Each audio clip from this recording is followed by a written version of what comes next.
কিভাবে snapper use করতে হয় চলেন তাহলে ট্রেনিং এ। ডাবল স্ন্যাপার ইউজ করার জন্য মূলত 3টি বাটন ইউজ করতে হয়, আর সিঙ্গেল স্ন্যাপারের জন্য 2টি। প্রথমে ডাবল স্ন্যাপার দিয়ে শুরু করি। ডাবল স্ন্যাপার দুইভাবে ইউজ করা যায়, এক হচ্ছে ইনস্কোপ আর একটা হচ্ছে ট্যাপ ট্যাপ। ইনস্কোপটা হচ্ছে মূলত লং রেঞ্জ ফাইট গুলোর জন্য বেস্ট। ইনস্কোপে মারার জন্য আপনাকে 3টি বাটন ইউজ করতে হবে, স্কোপ, ফায়ার, সুইচ, রিপিট। এটার যত বেশি ফাস্ট করবেন তত বেশি ফাস্ট হবে আপনার স্ন্যাপিং।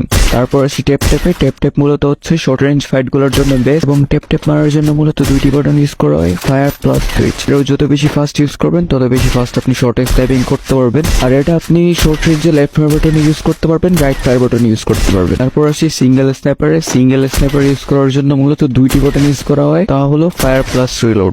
এটাকেও যত বেশি ফাস্ট করবেন তত বেশি ফাস্ট সিঙ্গেল স্ন্যাপার ইউজ করতে পারবেন। সবকিছুর পর মেইন হচ্ছে প্র্যাকটিস। এখন যত বেশি প্র্যাকটিস করবেন তত বেশি ইমপ্রুভ হবে আপনার। এখন চলে যায় এইচইউডি তে। প্রথমে কথা বলি 2 ফিঙ্গার নিয়ে। 2 ফিঙ্গার এইচইউডি হচ্ছে একদম ডিফল্ট, যেটা সবারই থাকে। 2 ফিঙ্গার দিয়ে স্ন্যাপিং করা মূলত একটু সমস্যা হবে আপনার, যেমন আপনার ডান আঙ্গুলের উপর অনেক বেশি প্রেসার পড়বে, কারণ আপনার এই আঙ্গুল দিয়ে সুইচ, এম, স্কোপ করতে হবে, আর বাম আঙ্গুল দিয়ে শুধু ফায়ার করতে হবে। তারপর আসি 3 ফিঙ্গার নিয়ে। ফিঙ্গারের জন্য আপনারা চাইলে এই এইচইউডি ইউজ করতে পারেন। 3 ফিঙ্গার পর্যন্তই বেস্ট বলতে গেলে, কারণ 3 ফিঙ্গারে এত বেশি প্রেসার পড়বে না। রাইট সাইড শুধু এম আর সুইচ, আর লেফট সাইড শুধু স্কোপ আর ফায়ার। এটাও যত বেশি প্র্যাকটিস করবেন তত বেশি আপনার স্ন্যাপিংটা স্মুথ হবে।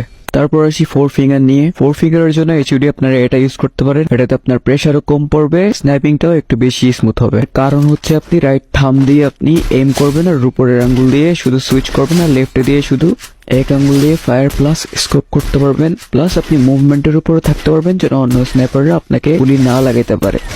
আবার বলবো, সবকিছুর পরই হলো প্র্যাকটিস। প্র্যাকটিস না করলে আপনি যত ফিঙ্গার ইউজ করেন কিছুই হবে না। যত বেশি প্র্যাকটিস করবেন তত বেশি ইমপ্রুভ হবে।